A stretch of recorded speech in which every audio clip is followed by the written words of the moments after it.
Imagine por um momento o Criador do universo, aquele que moldou as estrelas e deu forma à Terra, escolhendo revelar a sua essência, o seu caráter e o seu plano de salvação, não de uma só vez, mas de forma progressiva em capítulos épicos ao longo da história. Cada página desse plano, desde a criação até a cruz, foi escrita com perfeição divina, apontando para um propósito maior: levar a humanidade, perdida e fragmentada, de volta aos braços de Deus. Agora pense na lei, aquele conjunto de mandamentos que muitos veem como frio e distante. E se eu lhe dissesse que a lei é, na verdade, um reflexo da santidade de Deus e um prenúncio de algo muito maior? Que ela foi projetada para nos guiar até um ponto culminante, onde a graça, na pessoa de Jesus Cristo, tomaria o palco central e mudaria a história para sempre? Hoje, no De Fé em Fé, você vai descobrir como Deus usou cada etapa da história, desde o Jardim do Éden, passando pelo Monte Sinai, até o Calvário, para revelar quem Ele é. Não estamos falando apenas de regras e rituais, mas de uma jornada transformadora que nos leva de um entendimento limitado sobre Deus à experiência de sua graça infinita. Prepare-se para uma viagem que desvendará os mistérios da revelação divina. Vamos explorar como a lei apontava para algo maior e como a chegada de Jesus Cristo trouxe luz a tudo que antes era sombra. E no final, você não apenas entenderá essa história, você verá como ela molda a sua vida hoje. Não perca nenhum segundo, porque o que vamos compartilhar aqui tem o poder de transformar o seu entendimento sobre Deus e o seu plano eterno. Vamos juntos, porque o melhor dessa história está por vir. Desde o primeiro instante da criação, a revelação de Deus já estava em ação. Imagine o vasto universo sendo formado, galáxias se expandindo, estrelas surgindo como faróis no céu e a Terra sendo moldada como o palco principal de um plano eterno. A criação não é apenas um espetáculo de poder e criatividade. Ela é a primeira mensagem de Deus à humanidade, um convite silencioso para conhecer o Criador por trás das maravilhas visíveis. O apóstolo Paulo confirma isso em Romanos capítulo 1 e versículo 20. Pois desde a criação do mundo, os atributos invisíveis de Deus, seu eterno poder e sua natureza divina, têm sido vistos claramente, sendo compreendidos por meio das coisas criadas. No início, Deus revela seu caráter de forma majestosa e visível. Cada detalhe da natureza é como uma assinatura divina. As montanhas proclamam sua força, os oceanos refletem sua profundidade, e o brilho do sol fala de sua glória. Tudo na criação aponta para Ele, não apenas como um arquiteto cósmico, mas como um pai amoroso que deseja se revelar a seus filhos. Quando Deus disse, haja luz, Ele não apenas inaugurou o universo físico, Ele iniciou um processo contínuo de revelação, trazendo luz à escuridão e verdade ao caos. Adão e Eva, os primeiros seres humanos, foram criados à imagem de Deus, refletindo sua glória e desfrutando de uma comunhão perfeita com o Criador. Imagine a cena. Deus caminhando com eles no frescor do dia, uma amizade sem barreiras, um relacionamento baseado em pureza e confiança. Nesse ambiente, a revelação de Deus não era limitada. Ela era completa e direta. Eles conheciam a Deus de uma maneira que nenhum outro ser humano experimentou após a queda. Mas então veio o pecado. Quando Adão e Eva desobedeceram, algo profundo foi rompido. A comunhão perfeita foi substituída por medo, vergonha e separação. O relacionamento que antes era direto tornou-se distorcido e a revelação de Deus passou a ser velada. No entanto, mesmo diante da rebelião, Deus não desistiu. Ele não abandonou sua criação ao caos. Pelo contrário, Ele iniciou um plano para restaurar tudo, e esse plano começaria a ser revelado, passo a passo, ao longo da história. A primeira promessa de redenção surge imediatamente após a queda. Em Gênesis capítulo 3 e versículo 15, Deus profetiza sobre a semente da mulher que esmagaria a cabeça da serpente. Este versículo, muitas vezes chamado de proto-evangelho, é a primeira indicação de que Deus tinha um plano para resgatar a humanidade. Aqui vemos um Deus que, mesmo diante da desobediência, revela sua graça. Ele promete enviar um Salvador, alguém que restauraria o que foi perdido. Essa promessa inicial lança as bases para toda a história da revelação divina. Cada ato de Deus após a queda é direcionado a esse propósito maior. Ele começa a se revelar de maneiras específicas e únicas, sempre adaptadas à capacidade da humanidade de compreender. Quando as pessoas olhavam para o céu estrelado, viam a obra de suas mãos.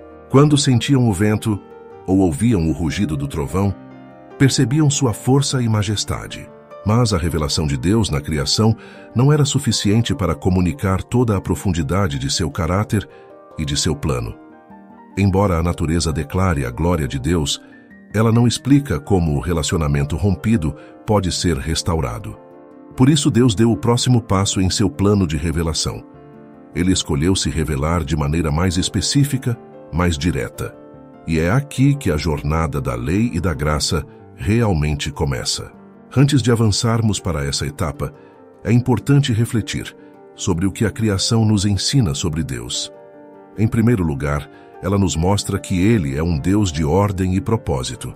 Tudo na natureza funciona em harmonia, desde as órbitas dos planetas até o ciclo das estações. Isso aponta para um Criador que tem um plano, um Deus que trabalha com intenção e precisão. Em segundo lugar, a criação nos revela um Deus que é pessoal. Ele não criou o universo para abandoná-lo. Ele se envolveu profundamente com sua criação, cuidando dela com atenção e amor. Quando Jesus nos ensina a observar os lírios do campo e os pássaros do céu, Mateus capítulo 6, ele está nos lembrando de que Deus não é indiferente. Se ele cuida da natureza com tanta perfeição, quanto mais cuidará de nós, que somos criados à sua imagem. Finalmente, a criação nos aponta para a necessidade de conhecer mais a Deus. Embora a natureza seja uma grande testemunha de sua glória, ela também nos deixa com perguntas. Quem é esse Deus? Como podemos conhecê-lo? Como podemos nos reconciliar com ele? Essas perguntas encontram suas respostas nas etapas seguintes da revelação divina. Depois de estabelecer a criação como a primeira manifestação de sua glória, Deus dá um passo extraordinário em sua revelação. Ele estabelece um relacionamento direto com a humanidade por meio da lei. Mas não qualquer lei, e sim uma aliança que transcende o tempo, refletindo sua santidade, justiça e desejo de restaurar o vínculo quebrado com o ser humano. Aqui Deus não é apenas o Criador distante. Ele se apresenta como um legislador justo e um pai amoroso que estabelece padrões claros para seu povo. A história da lei começa com Abraão, a quem Deus chamou para ser o patriarca de um povo separado para ele. Essa aliança, firmada em Gênesis capítulo 12, marca o início de uma jornada onde Deus começa a revelar suas intenções de maneira mais específica. Abraão não recebe apenas promessas de descendência e terra. Ele é chamado para ser o precursor de um plano eterno. Deus promete: em ti serão benditas todas as famílias da terra. Gênesis capítulo 12 e versículo 3. Apontando para um futuro onde essa bênção se estenderá além de Israel. Séculos depois, essa aliança alcança um novo patamar no Monte Sinai. É ali, sob trovões e relâmpagos, que Deus entrega a Moisés os 10 mandamentos, um conjunto de leis que definiria o relacionamento entre ele e o povo de Israel. Essas leis não eram apenas regras morais ou códigos civis. Elas eram a manifestação do caráter santo de Deus. Os 10 mandamentos, escritos pelo próprio dedo de Deus em tábuas de pedra, Êxodo capítulo 31 e versículo 18, representam os princípios eternos de sua justiça. A lei não apenas estabelecia padrões de comportamento, mas também revela algo profundo sobre a natureza humana. Como Paulo escreve em Romanos capítulo 7 e versículo 7, eu não teria conhecido o pecado se não fosse pela lei. Através da lei, Deus expõe a incapacidade da humanidade de viver em perfeita obediência. Cada mandamento é como um espelho, refletindo nossa fraqueza e apontando para a necessidade de algo, ou alguém, que pudesse cumprir aquilo que jamais conseguiríamos. A lei tinha um propósito tríplice: revelar o caráter de Deus, expor o pecado humano e preparar o caminho para a redenção. Primeiro, ela mostra que Deus é absolutamente santo. Cada detalhe dos mandamentos, desde as proibições contra a idolatria até as instruções sobre como tratar o próximo, reflete um Deus que é puro, justo e digno de toda a adoração. Segundo, a lei expõe a verdadeira condição do coração humano. Ao contrário de sistemas legais meramente externos, a lei de Deus atinge a raiz do problema, o pecado. Ela não se contenta em regular comportamentos superficiais. Ela exige transformação interior. Por exemplo, o 10º mandamento, que proíbe cobiçar, vai além das ações e aborda os desejos do coração. Essa profundidade da lei mostra que o problema do ser humano não está apenas em suas ações, mas em sua própria natureza. Terceiro, a lei aponta para a necessidade de um mediador. Os sacrifícios prescritos pela lei, desde o cordeiro pascal até as ofertas pelo pecado, eram lembretes constantes de que o pecado tinha um custo.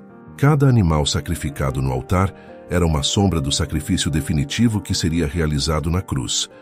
Como Hebreus capítulo 10 e versículo 1 afirma, a lei é apenas uma sombra dos bens que estão por vir e não a realidade dos próprios bens.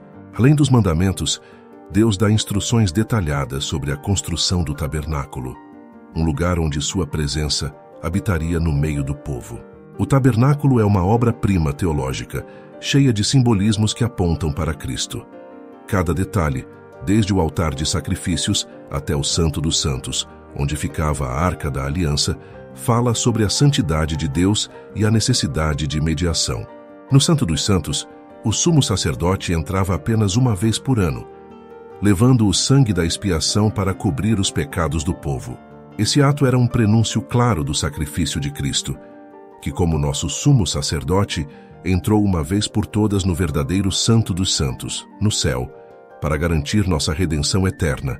Hebreus capítulo 9 e versículo 12. Embora a lei fosse um reflexo do caráter de Deus, ela era limitada em sua capacidade de salvar. Ela mostrava o problema, mas não oferecia a solução definitiva. Era como um professor que ensina, mas não pode realizar o aprendizado por nós. Isso não diminui sua importância, pelo contrário, ressalta sua função essencial. A lei era uma sombra, um precursor que apontava para a graça que seria plenamente revelada em Cristo. Jesus, ao vir ao mundo, não rejeitou a lei. Ele disse, não pensem que vim abolir a lei ou os profetas, não vim para abolir, mas para cumprir. Mateus capítulo 5 e versículo 17. Ele cumpriu a lei em sua totalidade, vivendo uma vida perfeita e sem pecado. Mais do que isso, ele revelou o verdadeiro propósito da lei, mostrando que ela não era apenas sobre regras externas, mas sobre a transformação do coração. A lei, por si só, era incapaz de justificar o ser humano diante de Deus. Paulo explica isso claramente em Gálatas capítulo 3 e versículo 24, dizendo, assim, a lei foi o nosso tutor até Cristo, para que fôssemos justificados pela fé. O peso da lei não era um fardo desnecessário, mas uma preparação para algo maior. Ao sentir o peso de nossa incapacidade de cumpri-la, somos levados a olhar para Cristo, que cumpriu a lei em nosso lugar. Ao dar a lei a Israel, Deus estava formando um povo que refletisse sua santidade no mundo. Ele os chamou para serem uma nação santa, um povo adquirido. Êxodo capítulo 19 e versículo 6. Eles não foram escolhidos por mérito, mas pela graça de Deus. No entanto, sua missão era mostrar ao mundo quem Deus é, vivendo de acordo com seus mandamentos. Porém, mesmo com a lei e os profetas, Israel muitas vezes falhou em cumprir seu chamado. Essas falhas não surpreenderam a Deus, elas faziam parte de seu plano. Cada falha humana destacava ainda mais a necessidade de um Salvador, alguém que pudesse viver em perfeita obediência e oferecer redenção a todos. A lei é um farol que aponta para Jesus Cristo. Cada sacrifício, cada festa, cada mandamento ecoa a necessidade de redenção e prefigura a obra de Cristo. Jesus é o cumprimento da lei, não porque a anulou, mas porque a levou à sua plenitude. Ele revelou que o propósito final da lei é nos conduzir à graça, onde encontramos não apenas perdão, mas também a restauração de nosso relacionamento com Deus. Com a lei, Deus revelou sua santidade e nossa necessidade de redenção. Mas a história não termina aqui. A lei foi apenas uma etapa, uma preparação para a revelação mais gloriosa de todas, a graça de Deus manifestada em Jesus Cristo. Em meio à lei e aos sacrifícios do Antigo Testamento, um fio dourado de esperança corre por toda a narrativa bíblica, a promessa do Messias. Desde os primeiros momentos após a queda da humanidade, Deus apontou para uma redenção futura. Essa promessa, repetida e ampliada ao longo das Escrituras, não é apenas uma solução para o problema do pecado, mas a revelação do coração amoroso de Deus que deseja restaurar a comunhão perfeita com a humanidade. A primeira menção dessa promessa ocorre em Gênesis capítulo 13, versículo 15, logo após o pecado de Adão e Eva. Deus declara que a semente da mulher esmagará a cabeça da serpente. Essa profecia, conhecida como proto-evangelho, é o primeiro vislumbre do plano redentor. Embora Adão e Eva tivessem falhado, Deus já apontava para alguém que venceria o mal e reverteria os efeitos do pecado. Mas quem seria essa semente? Como ela realizaria essa obra de restauração? Com o passar do tempo, Deus começa a esclarecer essas questões. Ele faz uma aliança com Abraão, prometendo que, por meio de sua descendência, todas as nações da terra seriam abençoadas. Gênesis capítulo 12. Essa promessa não era apenas sobre descendentes físicos, mas sobre alguém específico que traria bênção e redenção a toda a humanidade. Abraão viu o início dessa promessa em seu filho Isaque, mas o verdadeiro cumprimento viria séculos depois na pessoa de Jesus Cristo. A promessa continua a ser revelada nas alianças feitas com o povo de Israel. Quando Deus estabelece o reino de Davi, ele faz uma promessa surpreendente. Estabelecerei o seu trono para sempre, segundo a Samuel capítulo 7 e versículo 16. Aqui Deus está apontando para um rei eterno, um descendente de Davi, que não apenas governaria Israel, mas traria justiça e paz a todas as nações. Mas foi por meio dos profetas que a promessa do Messias se tornou ainda mais clara. Isaías, um dos maiores profetas do Antigo Testamento, oferece descrições profundas e detalhadas sobre o Messias. Ele escreve sobre um menino que será chamado Maravilhoso Conselheiro, Deus Forte, Pai da Eternidade e Príncipe da Paz. Isaías capítulo 9 e versículo 6. Ele também fala de um servo sofredor, que seria rejeitado pelos homens, carregaria nossas dores e seria ferido por causa das nossas transgressões. Isaías capítulo 53. Essas profecias apresentam um quadro paradoxal. Um rei poderoso e eterno, que também seria um servo sofredor e humilde. Como esses dois papéis poderiam ser reconciliados? A resposta só se torna clara quando olhamos para Jesus Cristo, o cumprimento perfeito de ambas as imagens. Enquanto a lei expunha a santidade de Deus e a incapacidade humana de alcançá-la, as profecias messiânicas traziam esperança. Elas anunciavam que Deus enviaria alguém que não apenas cumpriria a lei, mas a transcenderia. O Messias seria tanto o mediador perfeito entre Deus e os homens, quanto o sacrifício definitivo que tornaria possível a reconciliação. O papel dos profetas foi crucial nesse processo. Eles não apenas anunciavam a vinda do Messias, mas também chamavam o povo ao arrependimento. Eles lembravam Israel de que o cumprimento da promessa estava vinculado à fidelidade de Deus, não ao mérito humano. Mesmo quando o povo falhava em obedecer à lei ou permanecia em idolatria, Deus continuava a reafirmar sua promessa. A fidelidade de Deus era inabalável e a esperança do Messias permanecia viva. No entanto, havia momentos em que a promessa parecia distante ou impossível. Durante o exílio na Babilônia, por exemplo, Israel estava disperso, seu templo destruído e a linha de Davi aparentemente extinta.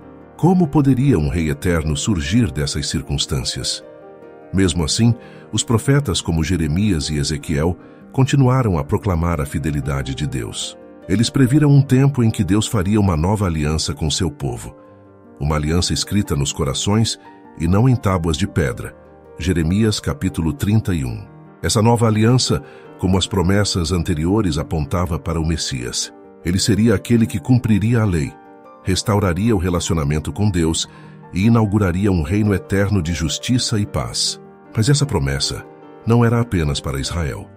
Desde o início, Deus deixou claro que o Messias seria uma bênção para todas as nações. A profecia de Isaías capítulo 49 ecoa essa verdade. também te dei como luz para os gentios, para seres a minha salvação até os confins da terra. O Messias não seria apenas o Salvador de Israel, mas o Redentor de toda a humanidade. Ele reconciliaria judeus e gentios, ricos e pobres, poderosos e humildes, em um único povo para a glória de Deus. A promessa do Messias, portanto, é o fio condutor que une toda a história bíblica. Cada aliança, cada profecia, cada evento no Antigo Testamento aponta para ele. O Messias não era apenas uma ideia ou um conceito. Ele era uma pessoa real, enviada por Deus para cumprir suas promessas. E então, na plenitude dos tempos, a promessa se torna carne. Jesus Cristo, o Filho de Deus, entra na história humana. Ele não é apenas mais um profeta ou líder. Ele é o cumprimento de todas as promessas, o clímax de toda a revelação. Ele é o Rei que governa com justiça, o servo que sofre por amor, o Cordeiro que tira o pecado do mundo. Ao concluir essa parte, uma verdade se torna evidente. A promessa do Messias é a âncora da esperança humana. Ela nos lembra de que Deus nunca esqueceu suas promessas, nunca abandona seu povo e sempre trabalha para o bem daqueles que o amam. A história do Messias é mais do que uma narrativa. É um convite para confiar no Deus que promete e cumpre, no Deus que transforma a lei em graça e nos chama para um relacionamento pessoal com Ele. Agora prepare-se para mergulhar na plenitude dessa promessa, porque na próxima parte veremos como Jesus Cristo não apenas cumpre a lei, mas inaugura a nova aliança, trazendo a graça que transforma tudo. A promessa do Messias é mais do que história. É o começo da redenção de cada um de nós. Chegamos ao ponto culminante da revelação divina. Tudo o que vimos até aqui, a criação como o palco da glória de Deus, a lei como um reflexo de sua santidade e as promessas proféticas de redenção, aponta para um momento crucial na história, a chegada de Jesus Cristo.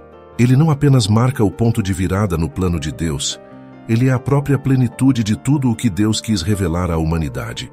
Jesus não é apenas um profeta, um mestre ou um milagreiro.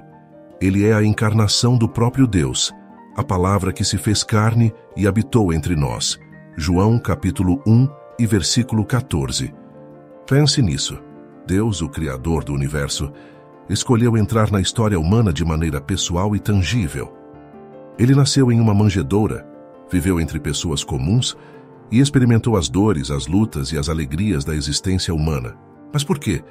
Porque em Jesus Deus queria se tornar acessível, compreensível e próximo. A revelação de Deus, que antes era fragmentada e limitada, tornou-se completa em Cristo. O apóstolo Paulo resume isso de forma poderosa, porque nele habita corporalmente toda a plenitude da divindade. Colossenses capítulo 2 e versículo 9. Quando Jesus começou o seu ministério, ele deixou claro que não veio para abolir a lei ou os profetas, mas para cumpri-los. Isso significa que tudo o que havia sido revelado antes dele, as promessas, as alianças, os sacrifícios e os mandamentos, encontrou sua realização nele. Ele viveu uma vida perfeita, obedecendo plenamente à lei e demonstrando o que significa viver em total conformidade com a vontade de Deus. Mas Jesus não apenas cumpriu a lei, ele deu a ela um significado mais profundo. Ele revelou que a verdadeira obediência não está apenas nas ações externas, mas nas intenções do coração. Quando ele disse: "Ouviste o que foi dito aos antigos, eu, porém, vos digo", Jesus não estava contradizendo a lei, mas expondo sua essência. Ele mostrou que o propósito da lei não era simplesmente regular o comportamento, mas transformar o coração. Além disso, Jesus trouxe algo que a lei nunca poderia oferecer por si só: a graça. A lei revelou o padrão de Deus e a nossa incapacidade de alcançá-lo, mas Jesus veio como a solução. Ele não apenas nos ensinou a verdade, ele nos capacitou a vivê-la. E isso nos leva ao ponto central de sua missão, a cruz. Na cruz, Jesus fez o que nenhuma outra revelação de Deus havia feito antes. Ele não apenas mostrou o amor de Deus, ele o demonstrou de forma suprema. O apóstolo João declara: "Nisto conhecemos o amor, que Cristo deu a sua vida por nós." 1 João capítulo 3. Na cruz, a justiça e o amor de Deus se encontraram. Pense nisso. A cruz é o lugar onde o peso da lei foi completamente satisfeito. Jesus levou sobre si a penalidade do pecado, cumprindo as exigências da justiça divina. Mas, ao mesmo tempo, ele ofereceu perdão e reconciliação, estendendo a graça a todos que creem nele. A revelação de Deus atinge sua plenitude na cruz, porque ali ele não apenas revela seu caráter, ele transforma nossa realidade. Por meio de sua morte e ressurreição, Jesus abriu o caminho para que tivéssemos acesso direto a Deus. Não precisamos mais de mediadores humanos, sacrifícios de animais ou rituais complexos. Em Cristo, podemos nos aproximar de Deus com confiança, sabendo que fomos completamente reconciliados com Ele. A cruz também inaugura uma nova etapa da revelação divina, a nova aliança. Ao instituir a ceia do Senhor, Jesus disse: "Este cálice é a nova aliança no meu sangue, derramado em favor de vocês." Lucas, capítulo 22 e versículo 20. Essa nova aliança não se baseia em tábuas de pedra, mas no Espírito de Deus trabalhando dentro de nós. Jeremias havia profetizado isso séculos antes. "Porei a minha lei no íntimo deles e a escreverei em seus corações. Serei o Deus deles e eles serão o meu povo." Em Jesus, essa promessa se torna realidade. Por meio do Espírito Santo que foi enviado após a ressurreição e ascensão de Cristo, somos transformados de dentro para fora. A revelação de Deus não é mais algo externo que apenas observamos, é algo interno que vivemos. Essa nova revelação transforma nosso relacionamento com Deus. Não nos aproximamos dele com medo ou culpa, mas com confiança e alegria. Somos adotados como filhos e filhas, herdeiros de tudo o que Deus prometeu. E é aqui que a revelação de Deus atinge sua plenitude, não em regras ou rituais, mas em um relacionamento. Jesus não é apenas mais um capítulo na história da revelação divina. Ele é o clímax, o ponto alto de tudo o que Deus quis mostrar ao mundo. Ele é a imagem do Deus invisível e a expressão exata do seu ser. Em Cristo vemos Deus como ele realmente é, santo, justo, amoroso e cheio de graça. Quando olhamos para Jesus, entendemos que a revelação de Deus nunca foi sobre imposições ou regras frias, mas sobre reconciliação e amor. Ele veio ao mundo para restaurar o que estava perdido, para nos trazer de volta o relacionamento que foi rompido no Éden. E ele fez isso não apenas ensinando, mas vivendo, morrendo e ressuscitando por nós. A plenitude da revelação de Deus em Jesus Cristo não é apenas uma verdade teológica, é uma realidade transformadora. Em Cristo, temos tudo o que precisamos para conhecer a Deus, viver em comunhão com Ele e experimentar sua graça. Não estamos mais presos ao peso da lei ou às limitações da nossa própria justiça. Em Jesus, somos livres para viver a vida abundante que Deus sempre desejou para nós. E essa revelação não termina aqui. Em Cristo, ela continua através do Espírito Santo, que nos guia em toda a verdade. À medida que vivemos nossa fé, nos tornamos participantes dessa revelação, mostrando ao mundo por meio de nossas vidas quem Deus é. A revelação progressiva de Deus encontra sua culminação na graça revelada em Jesus Cristo. Mas para entender completamente a graça, precisamos voltar à lei, que não foi anulada, mas cumprida e elevada por Cristo. A lei expôs a santidade de Deus e a pecaminosidade do ser humano, apontando para a necessidade de um Salvador. Porém, o que a lei não podia fazer, transformar o coração humano, a graça fez de maneira definitiva. Jesus não veio para contradizer a lei, mas para dar a ela o seu verdadeiro significado. Em suas palavras, não pensem que vim abolir a lei ou os profetas. Não vim para abolir, mas para cumprir. Mateus capítulo 5. Ao longo de seu ministério, Cristo demonstrou que a justiça do reino vai muito além da obediência externa. Ela penetra no coração. Ele nos chama a uma vida transformada, onde a obediência não é motivada pelo medo ou pela obrigação, mas pelo amor. A graça nos liberta da maldição da lei, porque Cristo, ao morrer na cruz, se tornou maldição em nosso lugar. Gálatas capítulo 3. Seu sacrifício perfeito satisfez todas as exigências da justiça divina, permitindo que Deus fosse, ao mesmo tempo, justo e o justificador daqueles que têm fé em Jesus. A cruz é o ponto de convergência entre a lei e a graça. Na cruz, vemos a justiça de Deus em ação punindo o pecado e seu amor incomparável oferecendo perdão. Mas a graça não para no perdão, ela transforma. Na nova aliança, a lei não é apenas cumprida, mas também internalizada. Deus escreve suas leis em nossos corações. O Espírito Santo que habita em cada crente nos capacita a viver segundo a vontade de Deus. Não estamos mais tentando alcançar a justiça por esforço próprio. Agora, vivemos a justiça que Cristo já conquistou por nós. A graça nos ensina a renunciar à impiedade e viver de maneira santa, como Paulo declara em Tito capítulo 2 e versículos 11 e 12. Ela não é uma licença para pecar, mas um chamado a viver em liberdade, refletindo o caráter de Deus. A verdadeira liberdade não é a ausência de restrições, mas a capacidade de viver de acordo com o propósito para o qual fomos criados. Quando Jesus foi questionado sobre qual era o maior mandamento, ele respondeu: Ame o Senhor teu Deus de todo o coração, de toda a alma e de todo o entendimento. Este é o primeiro e maior mandamento. E o segundo é semelhante a ele: ame o seu próximo como a si mesmo. Mateus capítulo 22 e versículos de 37 a 39. Esse resumo da lei revela que o cumprimento pleno dela é o amor. A graça nos capacita a amar como Deus ama, cumprindo a lei em sua essência. A história da graça é a história de Deus transformando corações e vidas. Ela não é apenas um conceito teológico. É uma experiência real e poderosa que muda tudo.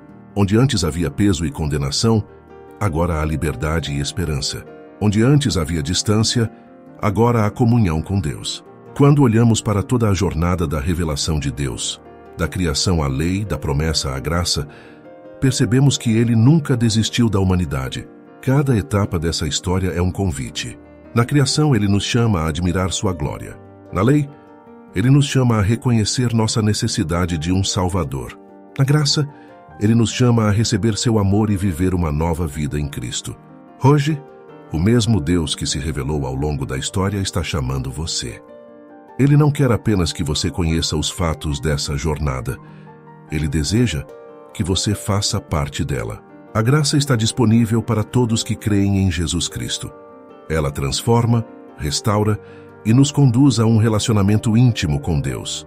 E aqui está o desafio. Como essa verdade impacta a sua vida? Como a revelação de Deus, desde a lei até a graça, molda a maneira como você vive, pensa e ama? Esse não é apenas um tema teológico distante. É uma mensagem que tem o poder de transformar sua história pessoal. Se você foi tocado por essa mensagem, não deixe de se aprofundar mais. Inscreva-se em nosso canal e ative as notificações para continuar acompanhando conteúdos como este, que desvendam a riqueza da Palavra de Deus e mostram como ela se aplica à nossa vida. Aqui queremos ajudá-lo a crescer em sua fé, compreender o plano divino e viver plenamente a graça de Deus. Compartilhe este vídeo com alguém que precisa ouvir essa mensagem. E lembre-se, a graça não é apenas uma doutrina, é o coração de Deus se revelando a você hoje e para sempre. Vamos juntos explorar mais da Palavra de Deus, porque a revelação divina continua, e o melhor ainda está por vir. Que Deus abençoe sua vida e nos vemos no próximo vídeo.